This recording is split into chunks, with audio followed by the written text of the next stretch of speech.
Greetings and salutations, everyone. I hope everyone is still doing well. Welcome to tonight's bonus upload. Before we get into it, a couple links. As you know, I rely on Patreon, PayPal, and the merch to help the channel to continue to grow and go. Links to Patreon and PayPal are in the description below. The merch is displayed directly under the video. Also, Dogman Frightening Encounters, Volume 1 through 3, the audiobook versions. They were written and researched by Tom Lyons, narrated and produced by me, Jeff Nadolny. Those audiobooks are available on Audible, Amazon, and iTunes, links to which are also in the description as well. And finally, last but definitely not least, if you'd really like to help support this channel to continue to grow and go, simply subscribe. It does not cost you a cent. Click that like button, takes half a second. If you don't want to miss out on any of the informative uploads I put out daily, click that bell icon, and folks, please leave a comment. Why? Well, because all of these things, they really do help this channel to continue to grow and go, and they definitely do matter. Now, everyone, I have taken far too much of your time. Let's get on with tonight's bonus, shall we? Last night, during the live stream, a subscriber brought up this gentleman, asking, hey, what about this person? And I was like, I haven't talked to this guy in forever. We kind of lost touch with each other. I had a lot of stuff on my plate at the time, and he was very busy with his employment. But he had a lot of very interesting information to share with us. And so I was like, you know what? I'm going to share the first real interview I ever did with John Phoenix and see how everybody responds to it.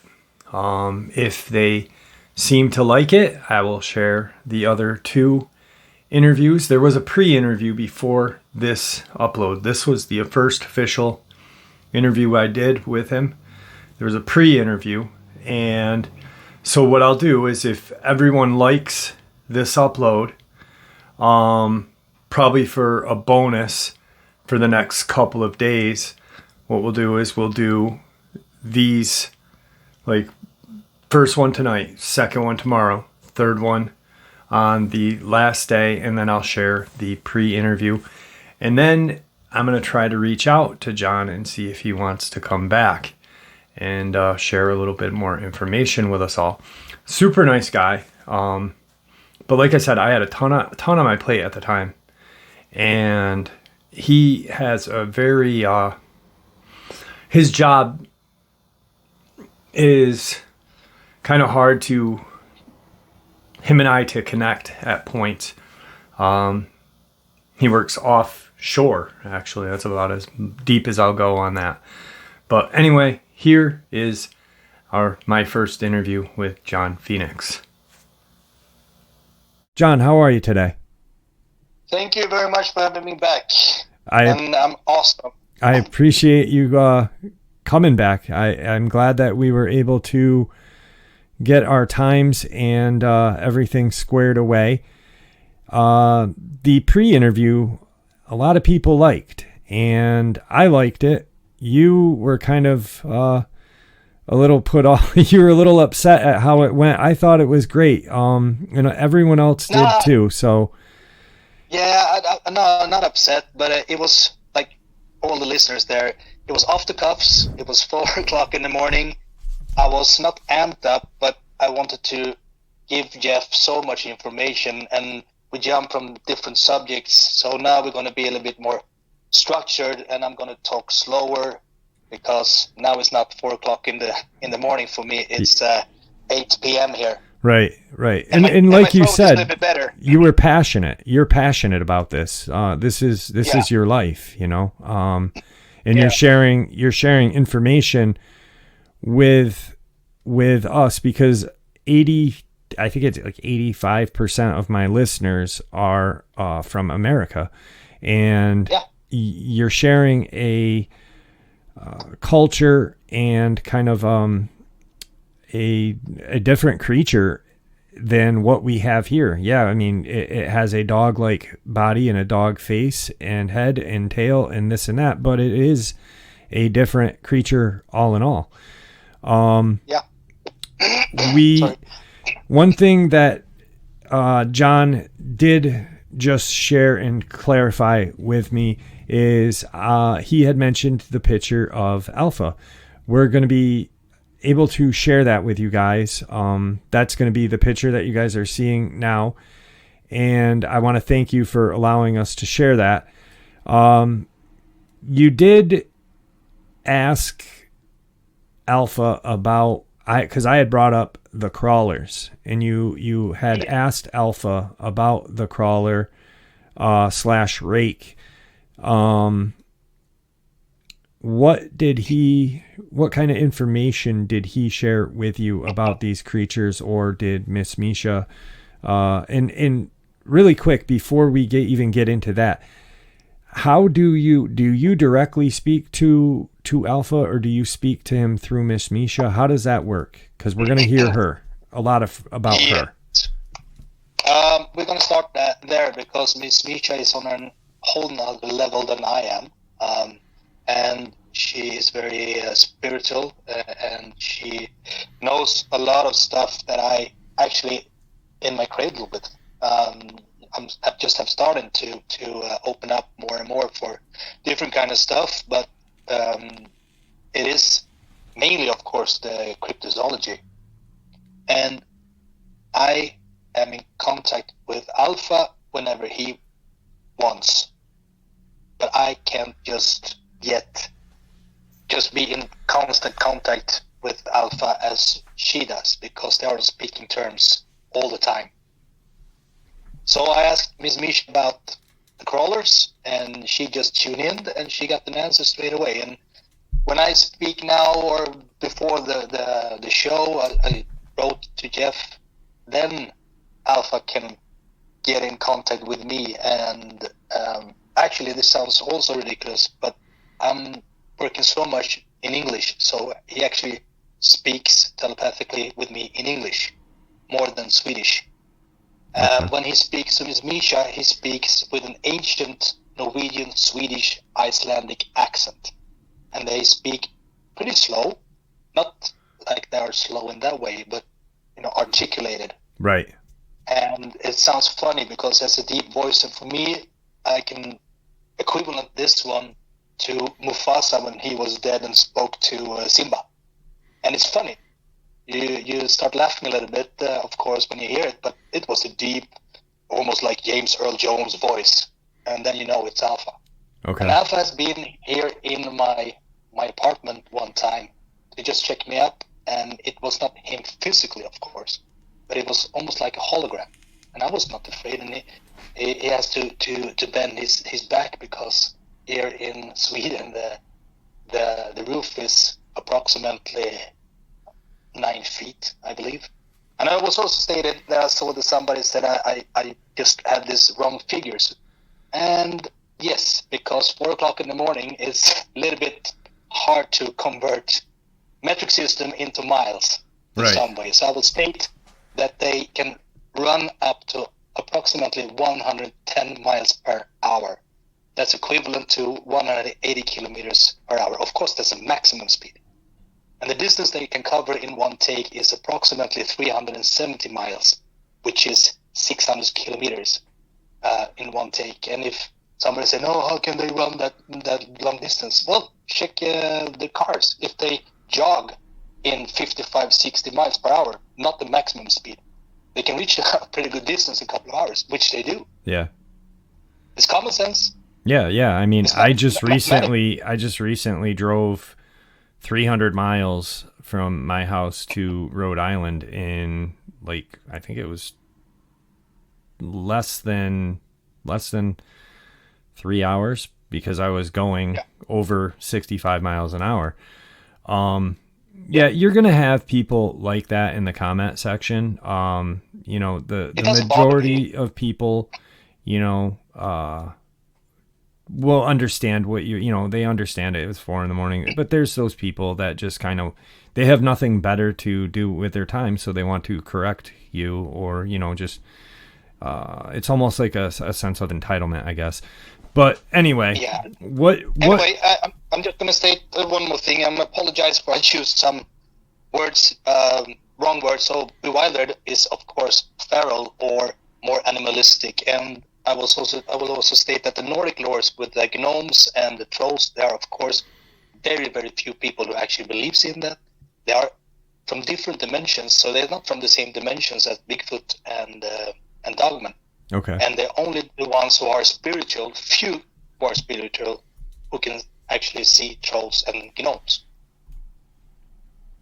So those kind of beings are in a total other dimension from the ones from the cryptozoology point of view. And also that the only thing that people know now is that I am living in Stockholm. So more than that you won't get. Right. Not where in Stockholm, but Stockholm City, Sweden, That's, the capital of Sweden. That's, yeah. I mean, you don't have to. I always tell anybody it's your anonymity. So, you don't have to explain that. That's something you don't have to share or explain. So, no. So getting on to the crawler thing. Fire it away. Yeah. Getting on to the crawler thing. What was the information shared about the crawlers? The alpha, he said crawlers, and then she said, this one pale white, they call them the rake, and he said more or less, the rake. Yes. We look upon them as, peasants, and they're fighting for the same food source, because you see the picture, or actually a short movie, of course, online, that there was one crawler who was bending and had one moose, I think, in sight. And Dogman and Bigfoot, like I said before, they protect. So up here, we don't have any crawlers because they immediately kill them for these two reasons. Not fighting over food, and they are actually rodents. So they smash the skull in, more or less immediately. And Bigfoot use boulders and stomp on them, and Dogman, they usually don't use boulders, and they just jump on them, kill them instantly.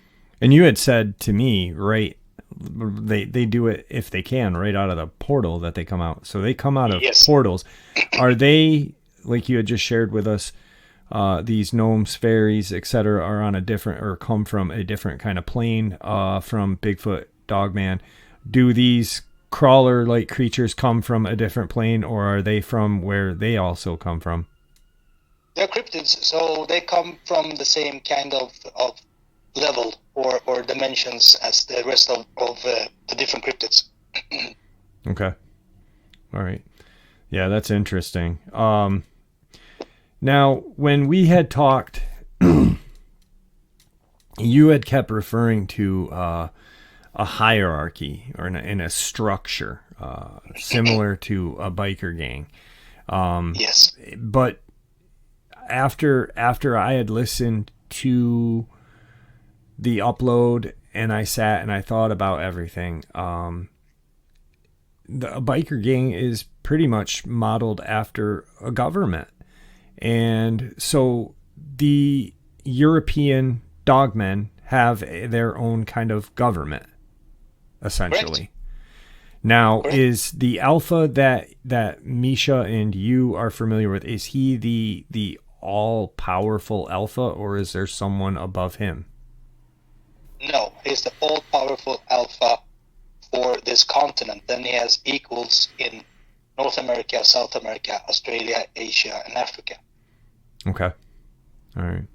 And they are equal because they get together, of course, have meetings physically, and just like you say, like a higher government, yeah, world government, almost like a parliament, kind of. Yes. And I will state that each and every big alpha or alpha, they take care of their own stuff. So the other ones, they don't interfere unless it's going to it's a mutiny or something big. Okay. It's each continent for themselves, if you say in that way. Right. Still, though, they can call for help or ask for assistance or advice if needed.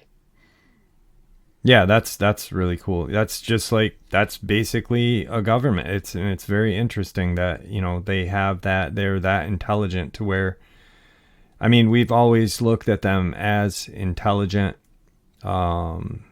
Even the / North American Dogman, which is not of pure blood, I guess you had said prior. Can you explain that to us a little bit better? Why is the alpha of Europe more pure blood than the alpha of North America, or so on and so forth? You know what I mean? Yeah. As far as I know, everything started up here in the Nordic countries. So that's why everything, you know, they migrate from here. Okay. And the civilization is and was the highest here. I think I wrote in the comment section that human civilization's highest peak, not peak, but highest star has been a different, you know, that you have ancient Greece, you have Egypt, you have some Arabic countries nowadays that actually was the locomotive of the whole civilization of the world. The same thing down in South America and the Chinese dynasty, and also up here in Europe. The heart of civilization and the motor of human civilization has been different through different times. You know, when Greece was the highest one, everybody followed it, and the Romans were enemy, and then the Romans took over, and you have all the things with inventions, you have the mathematics, you have the politics, everything. So it makes sense that everything stands from up here. Mm. So it was a role model for the rest of them. And then, of course, they have to migrate because, you know, they want to spread almost like, you know, the Vikings going or you exploring from Portugal and Spain. As long as I know. Right. I don't know that much about it, but this is what I know about. That's why they also settled in North America. They came over, and then, like I said before, when they don't have any contact with humans, if you have a great civilization and you coexist, and then you go somewhere else and be a new settler, and you don't have these interactions with humans or something, that's why you get more wild, or you can do a little bit more whatever you like. And that's the way it is. Right. All right. So trading was up to 1003 here, and then everything crumbled down. They parted ways with the Vikings. That was the reason why. But that was going to be my question. My next question is, what was the fallout? What hurt the relationship between human and Dogman in your area? It's both territorial and also trading. I know that down in around the Mediterranean, when they were mercenaries, they didn't get paid. That was the fallout, because they think the humans are greedy, and they think the humans, due to inventions, they think they are actually on a higher level. So then the humans became cocky, so they didn't pay and nurture for this collaboration. Okay. This deal, you can say. So that's why it was a big fallout, and then they became enemies, of course, because if you work and you do a good job and you set your own life and you put your own life to risk, and then you don't get paid. Right. Of course, you turn to the employers. Yeah. Of course, they say F you. Yeah. When you turn to your employer, yeah, exactly. And they were, as you said, you know, mercenaries. They were paid warriors. Yes. And that really, that statement there really adds some concrete to the experience from Alexander the Great, where he had come across a tribe of dog-headed men, as he exclaimed them. And they, they were very off to him, and not, they weren't looking forward to trading and, hugs and kisses. They were just like, get the hell out of here, pretty much. Yes. Yeah, that's... They lost the Dogman back then. They lost the faith in humanity, you can say, because it shows exactly what humans with power are. Greedy. Not liable. Right. Look upon the world today. Same thing. Same story. Exactly. When you get omnipotent in your own world, you get very greedy and you are not trustworthy. Yeah, exactly. Now, if you had mentioned portals, Yes. which when someone thinks portals, they think different dimension, alternate universe, whatever. The Dogmen, they came from these portals, correct? Or were they here all the time? Were they from this earth? They are born here and they die here, but initially, from the beginning, both they and Bigfoot, they came here, were put here on Earth by some force, higher power, whatever. Right. They came here, so they didn't came through any portals. Portals is just an asset for them, so they can go within different dimensions. So they aren't from an alternate dimension. They're from here initially. They are not from Earth and not from our solar system. They are from other systems. They were put down here to protect the humans. And then, like I said, the portals are just a good thing for them because they are interdimensional. Yeah. So they can jump to different dimensions and different, I don't know about different universe, but different places. Well, it's interesting because, like you just said, they're not from this earth, but there's been a few experiences, encounters that people have seen dogmen or dog-headed like creatures coming out of some sort of spacecraft. There's been a couple of different experiences, and that's obviously if they're coming off some sort of spacecraft, they're not from this earth. Exactly. Which is, and also, you also everybody has to keep in mind that there are different species of this kind of dogman, even though those ones are here are the pure ones, as I said before. So I don't have that too much knowledge about the things more than I just said that they are actually different. They come from different planets. They come from different systems and everything. But the ones that we have here is from a certain place. Right. So that's why some of them can see that they're a little bit different looking, and then they're not from the same place. Yeah. And that there's a connection right there with the Egyptians, because the Egyptians always talked about these, flying portal or flying saucers, flying crafts, not saucers, gods who descended from the skies. And, the Egyptians, they were intelligent, but, if you see something come out of the sky at that point, you're going to automatically think that's a god. And there's the explanation of Anubis, the dog-headed god-like creature. Very fascinating. And it just blows my mind that there's all these little connections that form this big puzzle. And it seems like no matter how many of these little connections you get, the puzzle just keeps growing bigger and bigger and bigger. It's like a never-ending puzzle. Exactly. Because if you think that the Egypts, they think that they were the superior culture, and boom, something else comes down and say, hey, this is how you build a pyramid. And they, what? Of course. Right.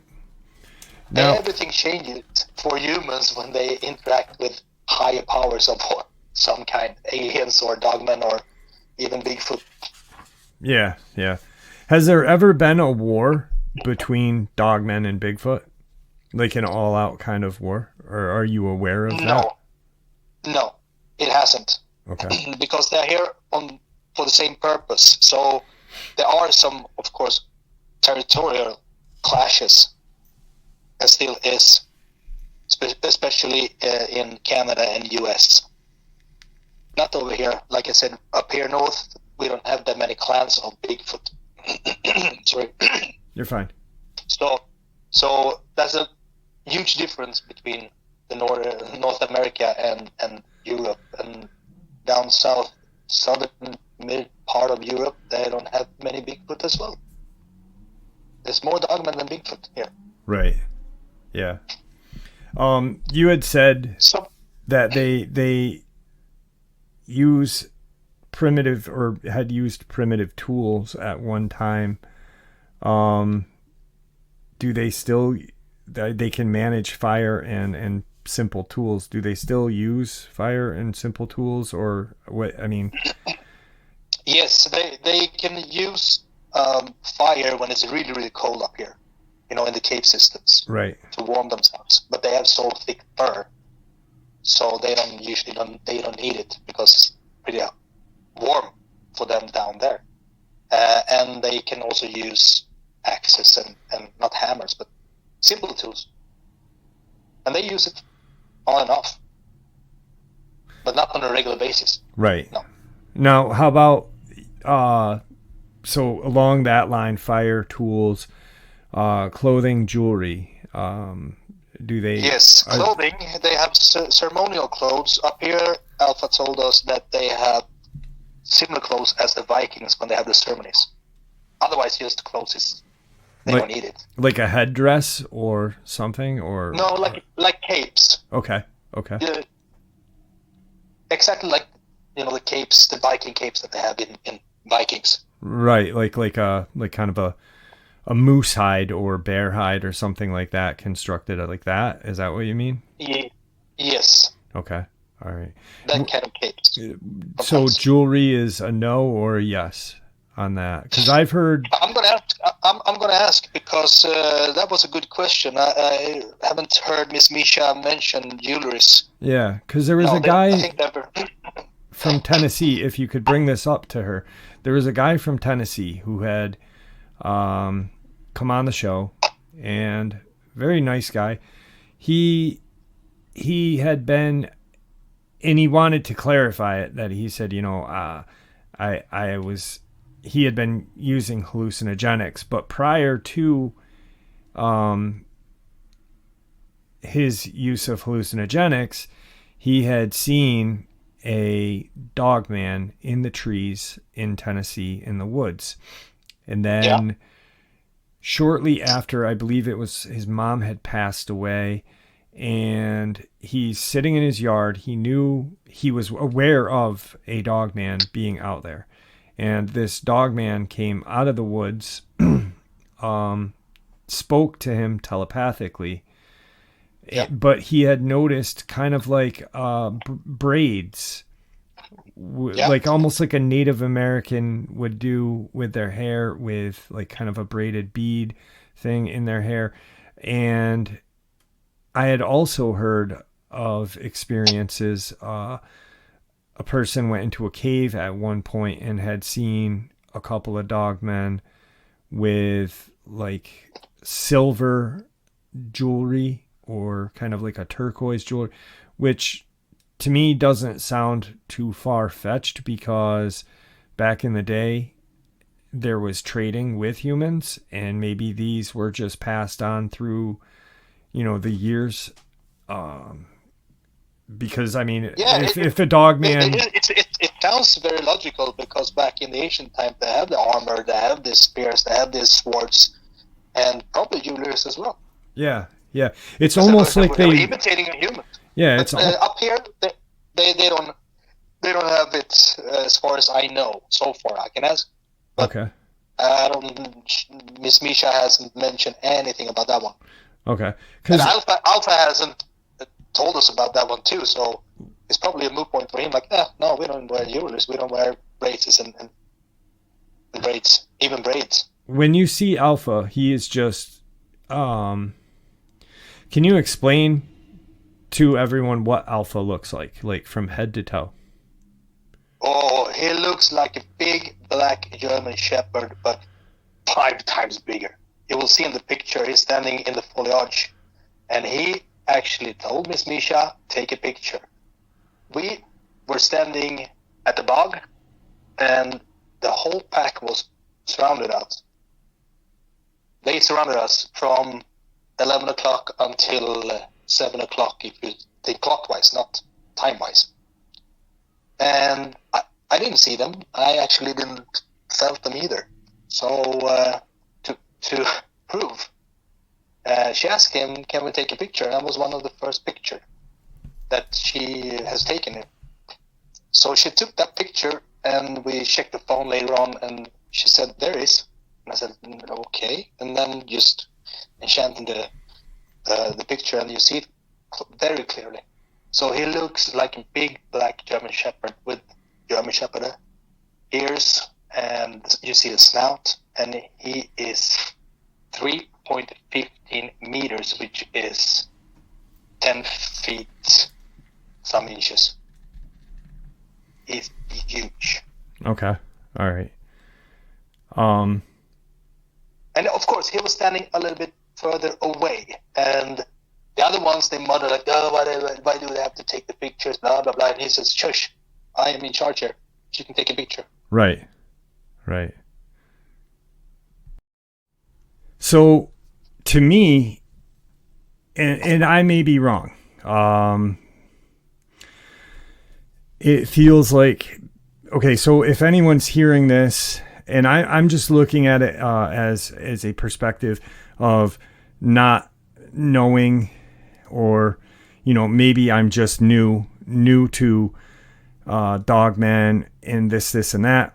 But how you explained this, there was trading, then they were mercenaries, which meant, if you think of mercenaries, you would think of soldiers with weapons, and which back then would be like swords, battle axes, I'm assuming, and this and that, cloaks, capes. But now it almost seems like they reverted. Once the war with humanity happened in 1003, that they kind of just gave up on human stuff and said, now it's more or less they don't use tools, they just run like they were meant to run. Exactly. They're going back to the roots in that way. Because also when they have this altercation and fallen out, of course they don't want to use human weapons. Right. They don't need it. Because if you're not a mercenary and you don't work for somebody else, they don't need it. They're using the of course the claws and the hands and the arms, and so that's why they have, like, exactly like you say, fallen out from this kind of ancient tools. Right. Yeah. They're going back to basic. Yeah. Like you said, just going back to nature. Being Dogman. Yeah. Yep. Exactly. Now, it's not that they can grab a sword if they want to run, but also now is a different time because now people don't know about them. Right. So how do you explain it? 5, 6, 10 Dogmen come running with cape swords, and then a human, if he or she sees that, they have to stop smoking the mushrooms. Yeah. that would be a sight for sore eyes. Well, if nobody believes me now, or if I explain to the whole world, imagine if you say, so 10 Dogmen running with the Roman swords and shields and capes, and they say, oh no, he lost it. Interestingly enough, though, is the Grimm fairy tales. Everyone knows who the Grimm brothers are, and they are from Germany. Yes. Which is the old country, right very close to you guys. I mean, you just walk kind of around and you're right in Sweden. It's almost like they were just writing a recorded history in a sense. Yes, they did. Yes, and if you look upon the TV series, the same thing as you said about dog soldiers. Some things are not that far-fetched. Yeah, it's like soft disclosures. When me and you were talking about soft disclosures,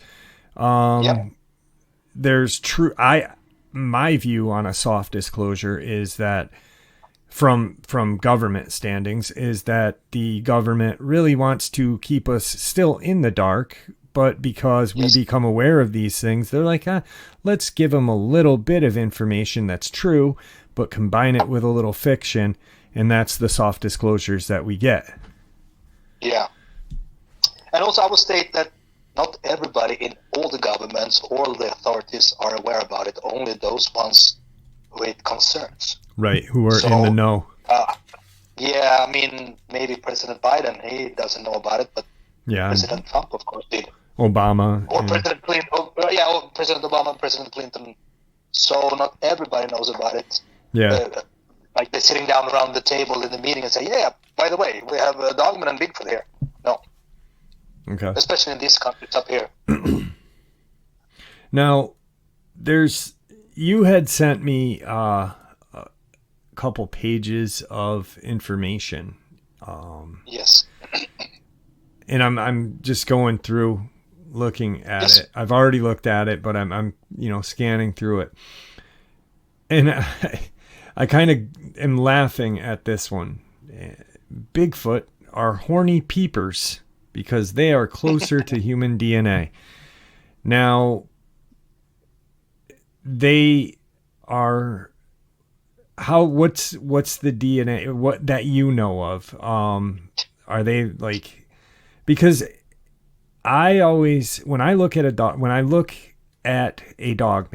and I look at a Bigfoot and I look at a human, I see something that could be related somehow with some sort of chromosome that, it may not be 100%. It may not even be 20%. It might be 5% of that DNA has some, there's genetic markers, whether it be small, large. So Bigfoot has a genetic marker that's similar to ours. Dogmen do not. Is there any kind of genetic makeup that is similar? It was actually not my words. It was somebody else. I missed that one. But I can explain to you like this. The chimpanzees and the humans, they have some bedroom fun, just for fun, for the pleasure. The same thing with dolphins. Yeah. Dogmen, they just mate when they need to conceive a new pup. They find intimacy of all kind, on all levels, very gross. Miss Misha asked Alpha one time, because that's why when he explained that, gross, like a kid said, hugs and kisses, no. And she said, do you want a hug? And he said, no. And then he explained to her that they only do it for a mating purpose.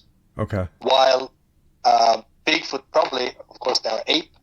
For some, they are a little bit more promiscuous and want to have some fun. You hear more about Bigfoot raping cows and horses. So that's the only answer I can give you on that subject. Okay, all right.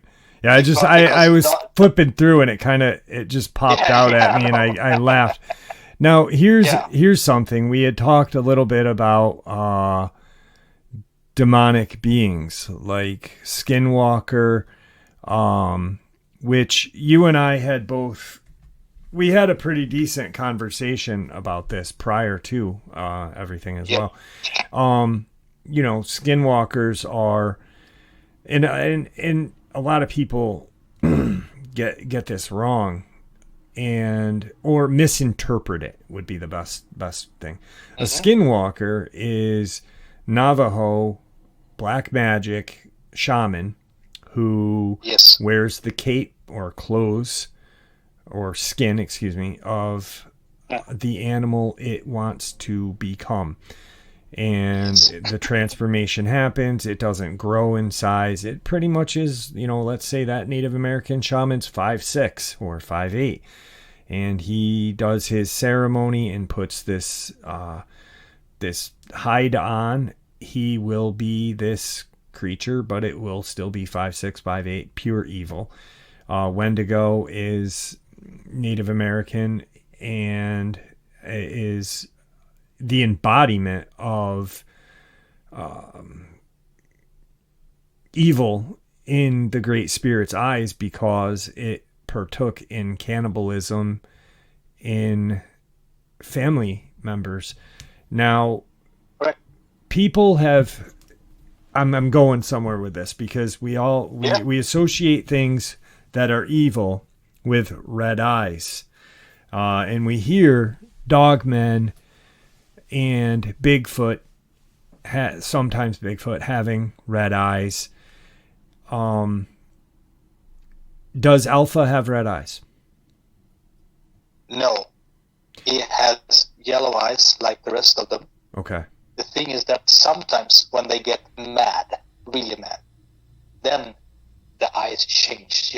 They do the same thing as the Incredible Hulk, but the eyes getting red. But if you come across a dogman who has burning red eyes all the time, or you can sense it as a human probably that this is something else than just a so-called animal. So the ones who are demonic, they have their red eyes, but they have another glow from it, or the aura is not. Like I said, so there's a possession of some sort, like a demonic dogman. Yes. There's some sort. Yes. Yeah, that's where I was going on that. Demon manifest themselves as dogman. Demon can manifest themselves as Bigfoot. Demon can manifest themselves pretty much whatever they like. Okay. A panda bear also if they want to. Right. That's why you see demonic people as well. They're like you say, they are of course humans, but in their eyes you can see some of their activity, and also like you said, possession. Everybody can just read and see some people are possessed for real. Right. And look upon the eyes. Yep. Now we don't have red eyes, but they get black. Black eyes, yes. Alpha. So yeah. Most everybody that I know and that I've met through this channel, including yourself, are fascinated with learning more. And does Alpha, I'm assuming just by everything that you've stated, Alpha possesses a lot of knowledge about a lot of stuff, old history, this and that, but history of dogmen, the occasional history with humans and stuff like that. Yes. Does he? He is on Oh, I'm sorry. What were you gonna say? No. He is on a totally higher level than even other dogmen. Right. How does he feel about? He is one of the enlightened one. Right. Yeah. That's why he's an alpha, the big alpha. How does he feel about? Does he have any view? Like, I don't know the extent of conversations you've had with him, so that's why I'm asking. Have you sat down with him or Miss Misha, and she has shared this with you? But has anyone sat down with Alpha? And I mean, sure, he's shared with you the history, but has he shared anything about present day? What he thinks of present day, what may happen? Is he have any? He's enlightened. Does he have any kind of awareness of what may come? Yeah. Yes. He has ongoing conversation with Miss Misha, and they more or less not talk daily like two buddies, but they are on that speaking term. And he has shared, of course, his concern for stuff, and he also shared some other things that the same I said before, that they are shying away from the mankind who still protect us because we are destroying ourselves. We are not so great as we think we are. So they feel pity for us in one way, they want to help us, but they also look down on us because we make stupid mistakes. And then we can go into the religion. I saw that somebody asked about comment about religion, and they don't have any religion because they are enlightened and they know what's real. Humans, we believe different things. We want to believe. We want to have a faith. They already know because they come from somewhere else. So he is knowledgeable of more or less everything. Maybe he's not can look into the future. So they have like a spiritual. Does he have a spirituality instead of like a religion? I mean, even like Native Americans, or I've read where actually I think it was Norway, Denmark, or maybe even Sweden. There was a guy who kind of reverted back to the old Viking days, and where he believed in like he would pray to different gods, like the god of the wind or whatever, almost like a Native American thing. But is there a sense of spirituality with the Dogmen? No. So there's nothing like that. They don't believe. They know. That's the difference. And what they know, I have not talked to Miss Misha that much about, but she gives me information. And once I can start having conversation with Alpha, of course I can ask certain things, and it comes to my mind when I speak telepathically with him. But I'm just in the beginning of establishing a contact with him from my end. So that's the difference. Right. The wise Dogman, of course I can't speak for all of them. The wise Dogman, they don't have any beliefs because they know. They have the knowledge already. And it's very complex. It will take hours and hours to explain the thing that Miss Misha told me about the structure of the universe and so on and so on.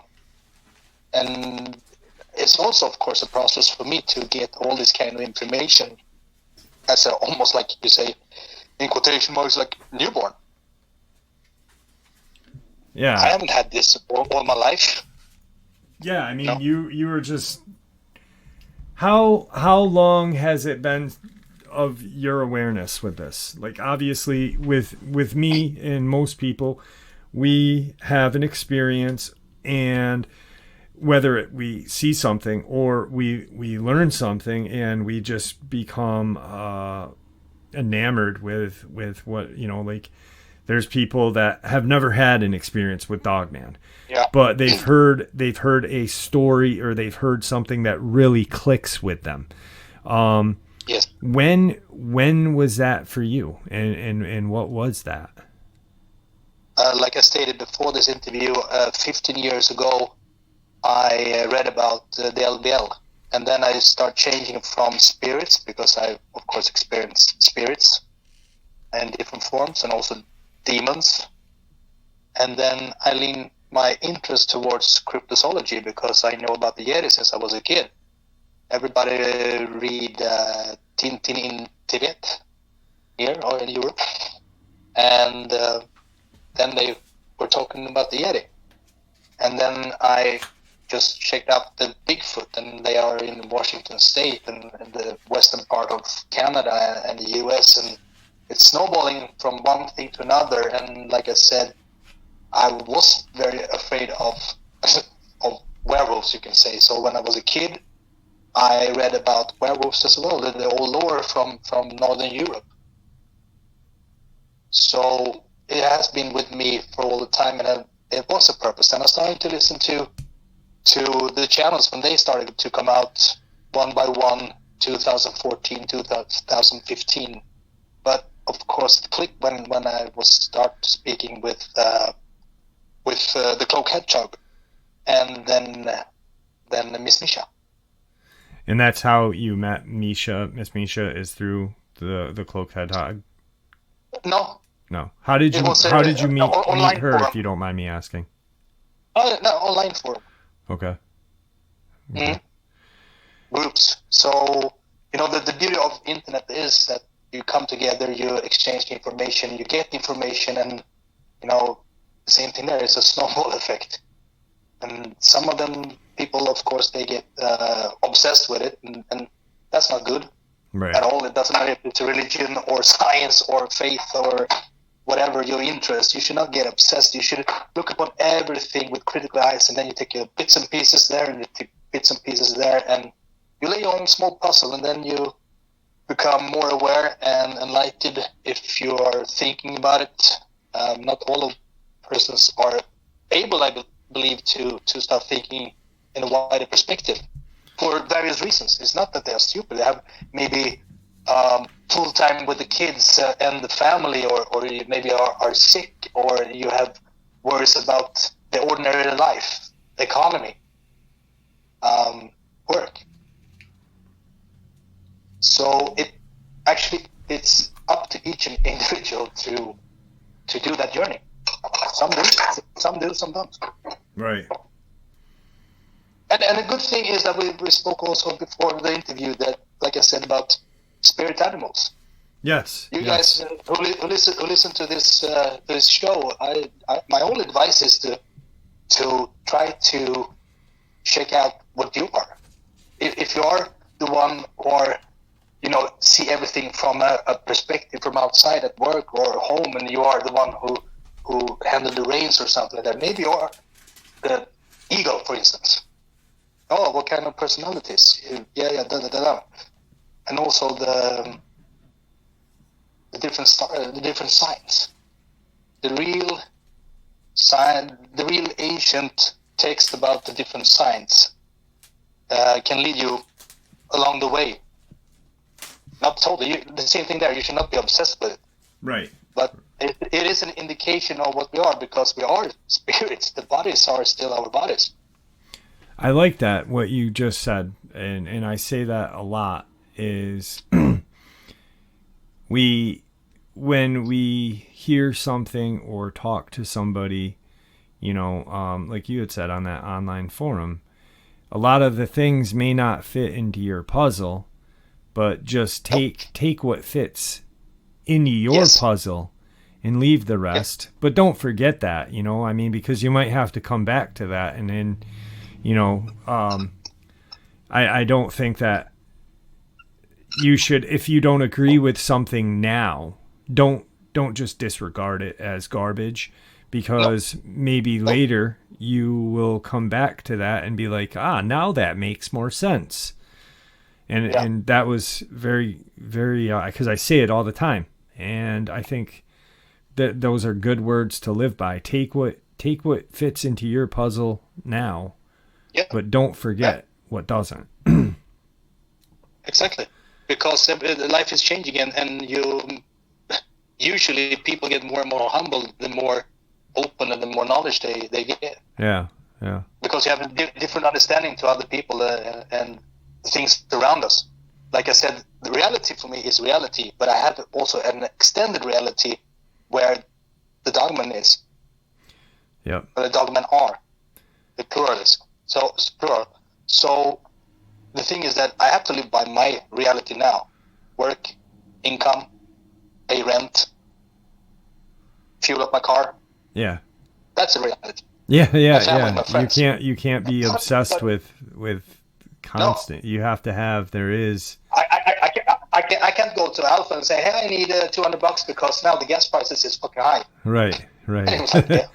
So you have to put everything in perspective. And the thing is that for me, I can only speak for me, that I know from the very beginning that I was, my spirit animal is wolf, and I have a persona like human alpha. Not human alpha Dogman, but human alpha. Right. Since I was a kid. And like I told you, I show you the picture of me, and the funny thing is that it's really funny. People would think I'm crazy, but I aged very slow. Very slow. Yeah. I look upon 20 years younger than I am. Yeah. And the most fantastic thing here, after I've spoken to Miss Misha, which also aged very slow, my color of my eyes have changed. And then people think, oh, I think he's a werewolf. No. The funny thing, the color of my eyes has been darker. And like I said to Jeff after the first interview, I only been angry, really angry 4 times in my life. And one time, one guy hit a girl from behind. And it took 3 bouncers to try to get me off of him. I'm not the big dude. He was 6'3", 4", 2 meters. And I'm shorter. And then, of course, you get the super strength, with adrenaline when something happens to somebody that you love or like or care for, of course. But this was on a whole nother level. And that's why Like your inner spirit animal came out. Yes. And it can be so for everybody. Yeah. In a good way, of course, when you're defending. You hear about people lifting cars, when the kids get stuck under it, or your dad, or... Yeah, that's a very good example. I mean, it's... Yeah. That's spot on, because there's something inside of all of us, Yes. and it doesn't have to be, and here's the thing here, it doesn't have to be a wolf, it could be something else, something that fits your persona, something that fits who you are. And I think by meditating and really sitting and really delving deep into yourself, you'll be able to find your spirit animal. And it might surprise you what it is, because you might be thinking, it might be some macho guy thinking, I'm a tiger or a lion or whatever. And through meditation, through speaking with other people and change, he may realize that his spirit animal is an owl, someone with wisdom or something like that, something completely different. And so I am exactly like the Dogman in that way, that after the pup years or juvenile years, they age very slow, and they become 80 to 100 years old, 120 years old. So Alpha is now approximately, I don't know the exact age of him, it is approximately 60 to 65, he said. Right. So he has many years to come, definitely. And I'm humble. I'm very happy to have this kind of contact with something that for 5 years ago, I wouldn't believe myself. Yeah, wouldn't imagine being able to. No. We're coming up on on my recording time. Yeah. We'll more than likely, John Phoenix and myself are going to do a second interview. Actually, I have so much more. Yeah. In the first interview, what we did, that was just a pre-interview, more or less, to just, see how people would react to you and the information you had to share. And a lot of people really liked it, and I enjoy it. I really have had a great time talking to you. Actually, before we did the interview, we were speaking an hour prior to the interview. So all for you who listen to this show, we're going to be doing different segments piece by piece, if Jeff wants, because I'm happy that he listened to me and give me this kind of platform. Yeah. Because we have so much things to cross off. I've got the list that I gave you. I got an idea.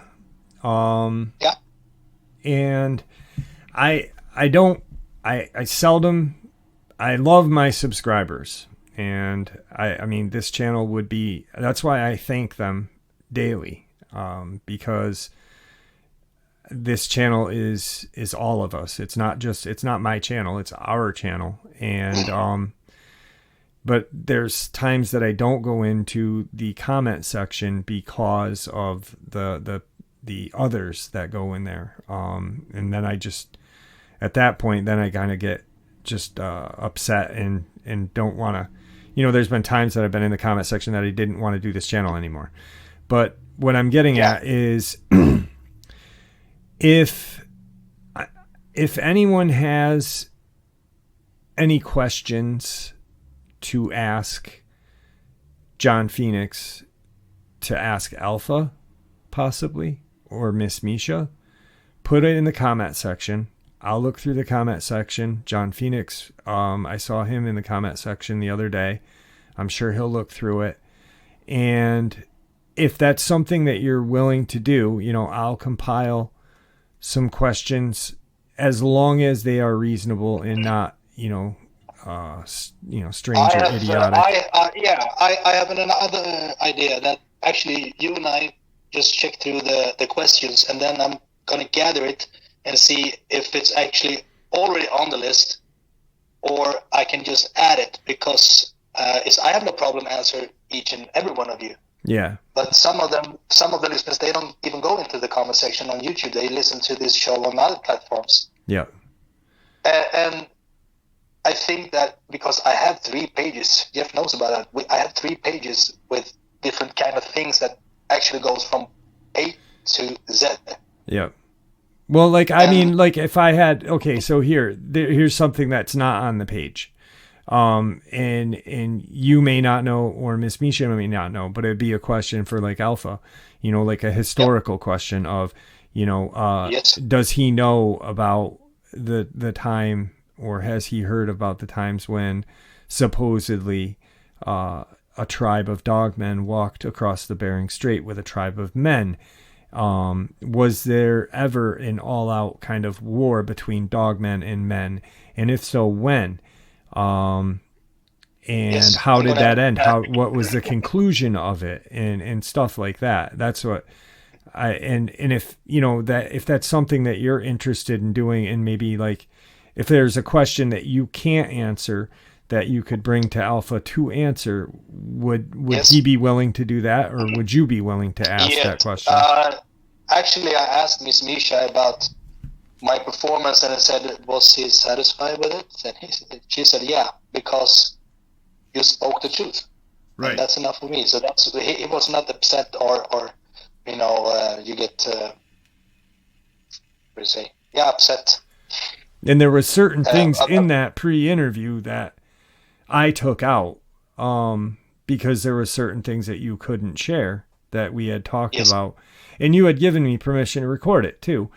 But I was like, there was... Leave that one out, and we take it to the next interview. Because, I need to listen to what I say, because I was rambling on that much in the beginning. All right. I think. When me and you were talking privately, and there was just certain, like, a couple of information that you couldn't share that I had taken out. But all in all, like, I mean, if there's any kind of information, like if there was an all-out human dogman war, I mean, obviously we know via the sheet of information that you sent me that in 1003 there was a falling apart. But was there ever some kind of, mini battles or whatever, because we throughout history, and, the stories that we hear of, Greek and Roman times with creatures that don't exist now, but may have existed then. Was there these battles that ensued? So, do you have another minute, or we have about 5-10 minutes. 10 minutes more. Okay. I'm going to drop a bomb for you that in the Roman time, and it was a little dude who actually formed a religion that actually know about this dogman, and they were actually present when he was crucified. Really? Yes. The dogmen were the ones who actually made crosses for the Romans as workers. But the humans who were crucified, of course, drag their own crosses. But to humiliate Jesus, they made this cross very, very big and, of course, very, very heavy. So one of the mercenaries carried the cross for Jesus because, of course, he starved and he was weak, and he know what was coming for him. And they used the Dogman, of course, as guardians around the crosses to prevent people to come up and spit on Jesus and the other two, or other 5, or 15, I don't know how many actually got crucified at the same time there. And also prevent those ones who was his disciples or believers to come and try to take him down. They were not humans who was guarding his grave. They were Dogmen, mercenaries. And they knew that Jesus was a very, very important person, right, for the humans. They didn't put any beliefs themselves in it. It was just a job. Yeah. For them. They had no belief that Christ was the Son of God. They were doing a job. Yes. Right. They know that was a part of the process. So they were actually in the really, really old books of the New Testament. They have actually taken away that they were Dogman who was standing guard there. Right. Well, in here is a question that maybe you can share with Miss Misha back to Alpha. Yes. You just shared this information with us, but yet there's not through Roman Catholic, but from Orthodox Christians or Orthodox Catholics or whatever it is, we hear about Saint Christopher. We hear about Saint Christopher supposedly was a dog-headed man, or we hear that he worked with dog-headed men. There's a couple of different versions of that, but there is a painting that refers to Saint Christopher as a dog-headed man. Could this possibly be an enlightened dogman or a intelligent dogman that instead of following the way of the dogmen back then, did he turn towards Christianity? That's a very interesting. Of course, I'm going to forward that question to Ms. Misha. Because you hear so much, there's so much chatter about that picture. There's people that say, and then people state that, he worked with these dog-headed men, but yet the picture shows him as a dog-headed man. So could this be a dog man that through communication with humans, and because back then there was that communication because it was before 1003, maybe he converted and just chose to go on a path of Orthodox Christianity. That'd be a great question if you could ask her on that. I can just add a couple of things. First, the Vatican knows about everything of this, and of course they keep it secret in the vault. The Great Fire of Alexandria is one of the greatest losses for humankind because there was so much information who got lost there. Yep. Some of the things, of course, get saved and they shipped straight away off to the Vatican. Vaticans. Yeah. Yes, or the thing that actually was the Vatican back then. We had a great talk about this too, because it's.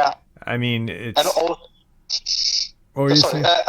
I can also state to everybody that Alpha he knows about everything, but there are some things that he doesn't share with us because we can't comprehend. He's not allowed to share with us, so don't get offended that maybe I don't have the right answers for everything that you write. Right. Or ask. Here's my last question. Yeah, sure. My last question, because, and I'm not trying to debunk anything. or debunk anything. No. Sorry. But alpha, you had stated earlier that alpha was the alpha, and there is section or certain, 5 other alphas that can, but you just said that alpha, there are things that alpha is not allowed to share. Who is not allowing alpha to not share these things? If he is the alpha, that's... Yeah. Because we're not supposed to know everything that he does. Per se him.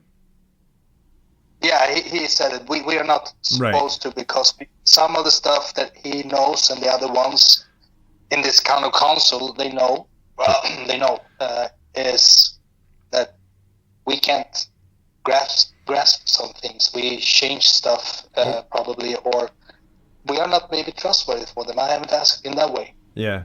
Or we may they have a skepticism towards us humans. Yeah. Like I said, somebody asked, how many people are in contact with Dogman? Well, less than 400. Yeah. In that way that Miss Misha and I am. And don't think for a second I was running around and thinking, I am the Dogman whisperer. I am so much better than everybody else. No, I'm blessed in that way, in my opinion. And it is a constant evolution for me to grasp that I get to know stuff that some other people don't. Right. And that's not unique for me, because some of the enlightened people or the ones who are psychic and everything, they know a lot more things than I do. Right. Because this is supposed to be in my wheelhouse. Yeah. This is my assignment. This is my mission. This is my task here on Earth to come forward with this information. And if people do believe it or don't believe it or think I'm just a liar, what can I do? Yeah, Nothing. Exactly. And maybe that's why, and exactly what you said, maybe I answered my own question, is who control, but maybe the reason why he won't share X amount of knowledge with us is because humans nowadays, because nowadays we don't know about these things. We don't acknowledge them because they are in hiding. Like if it was such a thing as what we are talking about, Dogman and human lived side by side, a lot of people can't even fathom that happening. So there is this information that Alpha has that, may be so strange to us that we wouldn't accept it anyway. And yeah. And you have the other aspect. The Vatican knows about a lot of stuff that we're not allowed to know. The different government knows about stuff. Yeah. And it's power, money, control. Yep. And also about the religion, the faith. Imagine if an alien comes down and say, hey, you've been believing stuff that doesn't exist. It's just a make-up stuff. There will be chaos in one way. And if some religion falls, the other one also maybe falls, and there will be not anarchy, but you know what I get to. I will get to. Absolutely. And that's why the humankind. We're not allowed to know everything. Yeah, it makes sense. Because we are a lower race, and we still kill each other over territory, religion, food.